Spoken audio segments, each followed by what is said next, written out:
being celibate, you're going to honor your body as the temple that it is.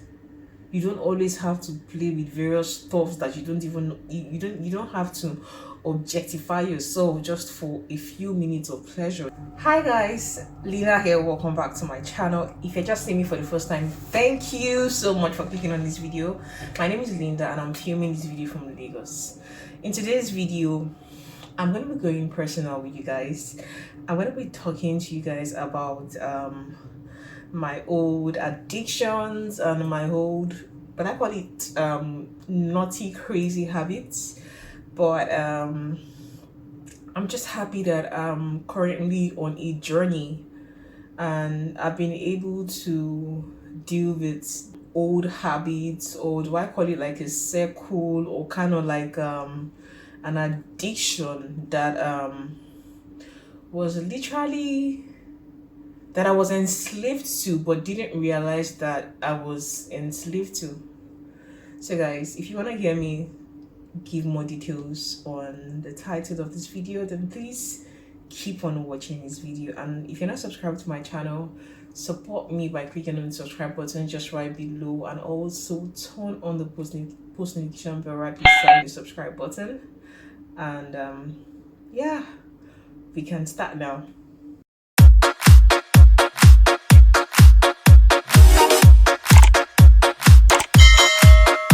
If you've watched my previous videos, if you probably go through my channel, you see some very I think I've had like 3 to 4 videos talking about various things related to what I was going through.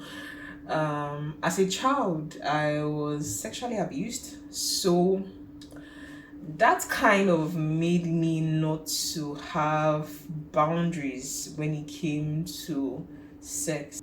I low-key became an addict. Most times I would see a man and I'm literally just sexualizing this man, not because I'm really interested in who he is, what he's about. I was paying more attention to how his body could pleasure me, and not how his brain works, or what he's thinking about, or what his life is about, and how we two could, I wasn't thinking long term, I was always thinking short term when it came to relationships. I didn't have sex till probably around 17, 18-ish, around that age range. I think around 18 or 17. The moment I just opened that door, it's like the door just remained open permanently. Like it was always like on a constant, it was like constant activity. Even when you're not even in a relationship, by the time you're breaking up with this person, there's already another person. By the time you're breaking up with this other person, there's already another person. So it's like, okay, girl, when are you going to chill? When are you going to rest? So it was a constant cycle, and at a point I got to that point where I was no longer even enjoying being in a relationship, and I wasn't even enjoying sex with someone anymore, because of course I had already delved into other things, like playing with various tools, sexual tools, toys or whatever. I might be laughing at it now, but it might seem cool to everybody. Oh, everybody does it, everybody masturbates, everybody has sex toys, and all of all that crazy stuffs. But one thing I found was, even after engaging in these activities, deep down inside me, I didn't feel better. I didn't feel happy. In that moment, you feel excited. The point of climaxing and all of that. It's really exciting. But after that, how do you feel? I definitely wasn't feeling. I wasn't my happiest after it, because I knew that, man, NK, you need to stop this, you need to break this, because I wasn't really happy afterwards. That was when I realized that this was something that I was doing against my own body. I was sinning against my own body just to get 2 minutes of pleasure or 3 minutes of okay. The you know the the thing with sex is okay. While you're at it, it takes time to build to that momentum, and then by the time it's at that point, it only lasts for a few minutes. Maybe at most, if it's too much, maybe 5-10 minutes, and then you're down, and like you're like, oh, chill or whatever, you're tired. So I begin to realize that okay, how the sadness or the way I feel bad afterwards, like, is it really worth it? Was it really? I just felt like it wasn't worth it anymore for me. But I had to deal with. I knew I wanted to stop engaging in whatever activities I was engaging in then, but I didn't know how to because I had already been sexually active for over I think for over 7 years or so. For over 7 years of my life, 7 to 8 years of my life. So I didn't know how to stop something. When you have been doing something for years, it has become an habit. And it's literally like, oh, if you're probably not with somebody, you're playing with things, that kind of situation. So it was something I was used to doing. So it was difficult for me to, stop it. If I thought I even stopped with people, how do I stop it with myself? That was really a struggle. But the thing is, most people tend to. I just knew within my spirit that I needed to stop it. I had times when I prayed to God, oh God, please help me this new year. I want to become, I want to start being abstinent from this. I want to stop all these sexual relationships. And most times when you're even trying to, you want to go into a relationship with someone, you're telling the person, okay, can sex not be on the table? One way or the other, it has become normalized for every relationship now to be all about sex. Most people, so for them to even start a relationship these days, it's usually like sex first. But then I feel, okay, what happened to, what's wrong with getting to know someone first on a deeper level without having to take off one's pants? And the bad thing about having these relationships that are so sex, it's literally all about sex, is you don't even get to know who the person is. You don't even have the time to even become friends with the person. That's the reason why when you break up with such people which the relationship was highly about sex, even if you guys probably talked about other stuff, your goals and whatever, most times it's really difficult for you guys to even keep on being friends, because really you didn't even nurture the friendship first. You were more about exploring your bodies and whatever. I already knew within my spirit that I wanted to stop engaging in sex with people or even playing with toys and whatever. So the last person I kind of had a sex capid with was someone. I don't have to mention anybody's name in this video, do I? No, of course not, I don't. So it was sometime around Valentine's Day of 2019. I think we were already having sex before that period, but within my spirit, I knew that I wanted to stop this. I just knew within my spirit that, NK, you need to stop doing this.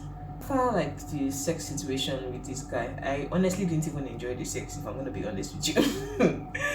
So the following morning, while I was taking my bath and I got out of the bathroom, the glass fell on me.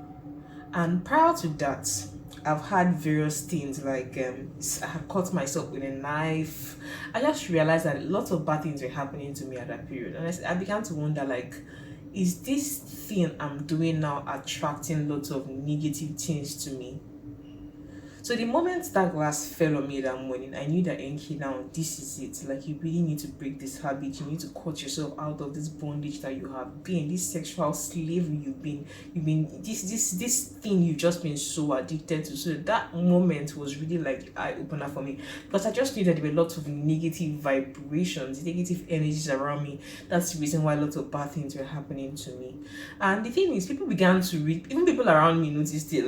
My cousin that was living with us at that point, she noticed that last week your leg was cut, this week your hand, Now you have injuries, because then I think I had a bandage on my leg, because of course the glass that fell injured my leg, so I had bandage on my leg. So I just knew that there were lots of bad things happening around me. Even on my job, then I wasn't really enjoying the job anymore, so it was just like a constant, like, negativity all around me. So I just knew that, okay, Enki, you need to take this decision within yourself this very day, that you are not going to subject yourself to be an object, and you're also not just going to you're also going to treat your body with more respect by being celibate. You're going to honor your body as the temple that it is. You don't always have to play with various stuff that you don't even you don't have to objectify yourself just for a few minutes of pleasure. That was really the day I took that decision, and really it hasn't been easy. When you say fine guy, of course, like, you're admiring and whatever, but the moment I know within myself that, okay, it's okay for you to admire something that is handsome, or it's okay for you to look at someone that God created, and he of course crafted him well, and then it looks really good. It's okay to see a guy and admire him, but you don't have to now reduce him to a sexual object. You don't have to sexualize him. You can admire him, but you don't have to sexualize him. So the moment I got that thing right in my head, and now I'm able to say no, it's not like probably like the old flames I have don't still call me. Of course they do. They probably call me, oh, invite me, oh, let's go to Dubai, let's go to this place, let's go and have fun and stuff. But me, I'm like, I'm not interested, I'm busy. I just give an excuse and I'm out of it. Though, despite the fact that I love to travel, and some of them would know that. So they'll try to entice you with those things that you know you like. So it's left for you to have the willpower and the courage to say no, to ensure that you don't put yourself in those situations that you honestly don't want to be in. Yeah. And the truth is, so many times before the period when I decided to say no, I had made that decision, but I noticed that I fell back into my old habit because I probably didn't have enough willpower to say no. But now I just got to the point where I knew that no matter what, you're going to say no, even if your body is like, craving it and, screaming and telling you, man, I need activity or whatever. You still have to objectify it. Like, it's your body. It's you have the right to say no to it, even if it's craving certain things. And the thing is, I feel like at this point in my life right now, I'm actually on a journey. I'm trying to deal with lots of addictions that I actually have right now. I'm trying to deal with my addiction with food. I'm just happy that I've been able to control my addictions with sex, and no longer, I've broken the habit of masturbating and all of that craziness. So I'm just really happy. And the thing is, if you feel it's something you like, it's impossible for you to abstain, I'm telling you that it's possible. If I can actually do it, if me can do it, then you really can. So long as you set your mind to something, then you can definitely achieve it. There's so many things I want to do that seems crazy, because most people don't even look at as being feasible. Even people around me, like my brother or even my dad, they don't see it as being feasible. Like, I'm looking towards a time whereby I can really control the way I eat, my intake. I'm probably even cut off eating like meat and other flesh, but I really don't know if that's possible. I'm just like, that's like the next goal for me, because I feel like we as humans, our body is our temple. And if you keep on treating your body, if you don't respect your body, if you don't do things that will bring honor to your body, if you keep on treating your body like one gutter, or probably you allow yourself, if you treat your body like a toilet where you can allow anybody, like, people have various energies, that people have various likely favor or things that are around them, and you really don't know what that person's history is, and you can't just allow that person access into your own body, because after the person has access to you, of course certain things that are about that person gets into you, whether it's probably like protected sex or not, but something about that person clings to you. You might not really understand it, but sex is energy. You really want to be careful of who you allow access into your body, because really you're not a toilet. Anybody can't just come and sit in on you and just drop whatever they want to drop into you and move on with their life. No, you need to treat your body as a holy temple that only the right person, only the person that can bring honor to you, only the person that can, take you to a level, only someone who understands where you are going to, only someone who understands your mission, your journey. You guys both are on the same mental, you're on the same journey, or you just see life, you see life in the same way, you have the same similar visions and all. It's only someone like that you should be allowing access to your body and not treating yourself like, public goods. Because really, you're not public goods, girl. You're not. And man, you shouldn't just treat your dick like something that you are just allowed to, whine and put into anything. Like, seriously, you are beyond that. And really, if I can do it, if me can do it, come on, you can do it. You really can do it.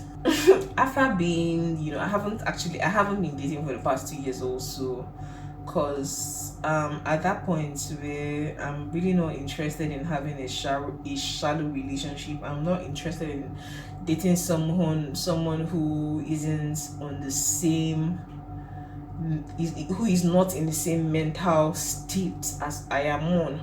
Because really, if I am to, if I'm to be dating someone who is not on the same frequency that I am on, it will be like I'm trying to frustrate myself or I'm trying to frustrate him. So until I probably find someone who is on the same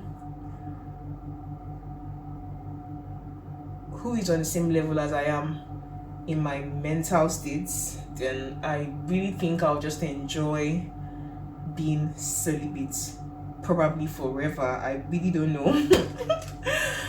And the thing is, with if you keep on paying attention to societal pressures, if you go into a relationship that really is not meant for you and you have no business being in, the same way you run into that relationship fast, you definitely run out of that relationship fast, or you'll be frustrated in it for the most part if you keep on staying there. So guys, I just hope that my story has been able to encourage you to think about, being abstinent and treating your body more as a temple. You are a queen, you are a king. You shouldn't just allow anybody access into your temple. And I believe you are able and more than capable to, break this cycle of continually, stimulating yourself. And the beauty of being celibate in the past 2 years is I've been able to focus more on my goals. I've been able to achieve more of what I've been wanting to achieve, and I've been getting a lot of favor. If I'm going to be honest to you, I've been enjoying more favor, and despite this global pandemic thing, people have been on a downward spiral, but for mine, it's been the opposite. Like I'm prospering, people around me are prospering, we are doing better, and I'm getting healthier, and so many good things have just been around me, and I'm really thankful to God Almighty for that. Anyway guys, thank you so much for watching this video with me, and I'm going to be sharing with you the benefits of being celibate in another video. All of the benefits which I've been able to, all of the things that comes with choosing to be celibate in another video. And if you have the disadvantages of being celibate as well, so if you feel that this thing is not for me, then you can just keep on fucking around if that's what you want to do. So guys, thank you so much for watching this video, and if you found this video really inspiring, if it's something you would like to do, I encourage you to just take that bold decision and treat your body better. Thank you so much for watching, guys, and don't forget to be bold and have courage, guys. Live a positive life. I love you. Thank you so much for sticking with me. Thank you so much for supporting me. Thank you so much for subscribing to my channel. Thank you so much for watching my videos, and thank you for relating with me, because really I feel like very few people can relate with me, and I relate with very few people. Thank you so much, guys. I'll see you in my next one. Bye. Love you.